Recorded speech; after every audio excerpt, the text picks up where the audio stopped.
नमस्कार, मेरे YouTube channel में आपका स्वागत है।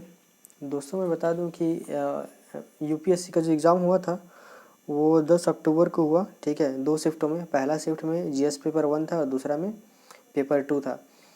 तो देखिए, बहुत सारे का ये डाउट है कि क्या दोनों के पेपर कंबाइन करके मेरिट लिस्ट कट ऑफ बनता है। तो ऐसा बिल्कुल नहीं है। कट ऑफ जो आपका बनता है वो केवल पेपर 2 में बनता है, सॉरी पेपर 1 में बनता है।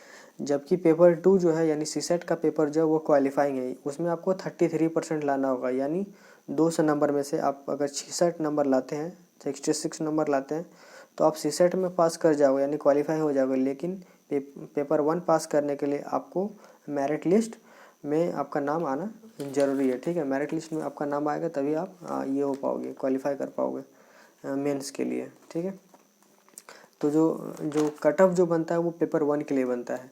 ठीक है, और साथ ही मैं बता दूं कि इस साल का जो पेपर था पेपर 1 वो थोड़ा सा कठिन रहा पिछले साल के तुलना में, ये हम लोग कह सकते हैं। इसके साथ साथ हम लोग कह सकते हैं कि थोड़ा पैटर्न जो हम लोग पढ़े थे उसमें से थोड़ा मिला नहीं, मतलब पैटर्न के आधार पर ये परीक्षा नहीं हुआ, मतलब थोड़ा सा पैटर्न से बाहर था। ठीक है, इसमें कोई फिक्स पैटर्न नहीं था। साथ ही साथ अगर आप इसका आंसर की जो आएगा वो तो रिज़ल्ट के बाद आएगा ऑफिशियल आंसर के। लेकिन अगर आप खुद से अगर आप चेक करना चाहें कि क्या हो सकता है सही आंसर की, तो आप विज़न IAS में जा कर के वहाँ से आप जो है देख सकते हैं अपना आंसर की।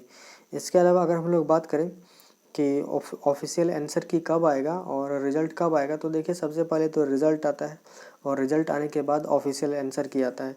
तो रिज़ल्ट आपका जो है लगभग 29 अक्टूबर, ठीक है, 29 अक्टूबर के आसपास आपका जो है रिज़ल्ट आ जाएगा। और रिज़ल्ट आने के 1 या 2 दिन या उसी दिन आपका आंसर की भी आ जाता है। तो पहले रिज़ल्ट आता है, उसके बाद आंसर की आएगा। ठीक है, तो अक्टूबर या फिर 1 नवंबर तक आपका रिज़ल्ट आने का संभावना है। इसके अलावा बोलें कि जीएस पेपर 1 जो था उसमें करंट अफेयर से लगभग 5 क्वेश्चन पूछा गया था। ठीक है, तो बाकी जो क्वेश्चन थे वो भी मिलते जुलते थे, लेकिन ज़्यादातर प्रश्न ऐसे प्रश्न थे जो थोड़ा डिफ़िकल्ट टाइप के थे।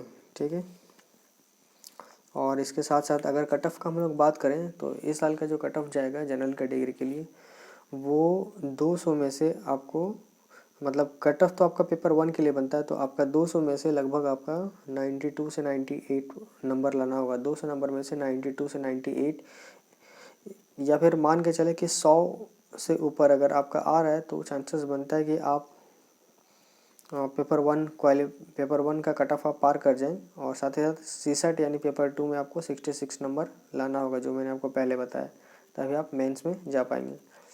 तो आप कट ऑफ मान के चलिए कि आपका 100 के आसपास आपका कट ऑफ बनेगा। ठीक है,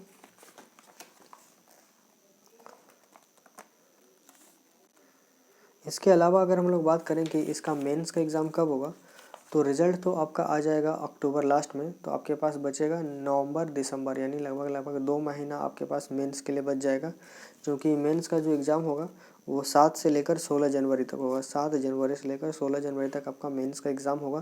तो लगभग आपके पास कितना महीना है, 2 महीना है। ठीक है, यानी नवंबर का महीना और दिसंबर का महीना। तो अगर आपको लग रहा है या फिर आपको अगर लग रहा है कि आप क्वालिफाई कर रहे हैं प्रीलिम्स में, तो आपको अभी से ही मेंस का तैयारी करना चाहिए, क्योंकि 2 महीना ही और आपके पास बचा हुआ है मेंस की तैयारी के लिए। ठीक है, और इसके अलावा मैं बता दूं कि इस एग्ज़ाम में प्रीलिम्स में लगभग 10 लाख कैंडिडेट्स इसमें पार्टिसिपेट किए थे।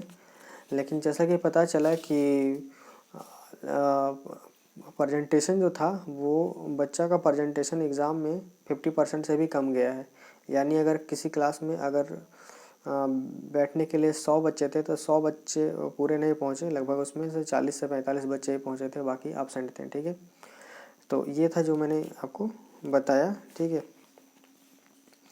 और साथ ही साथ बता दो कि इस चैनल के द्वारा जितने भी आगामी परीक्षाएं होती है उसकी जानकारी दी जाती है। तो चैनल को सब्सक्राइब करके बेल आइकन को प्रेस करना ना भूलें। ठीक है, आगे जो भी जानकारी आती है वो मैं आपको इस चैनल के माध्यम से ही बता दूंगा, या फिर आप यूपीएससी की ऑफिशियल वेबसाइट में भी जा करके लॉगिन कर सकते हैं। ठीक है, तो यहीं पे मैं वीडियो को अभी समाप्त करता हूँ और आगे जो भी जानकारी आएगा वो मैं आपको बताऊंगा। तब तक के लिए आपका बहुत बहुत धन्यवाद।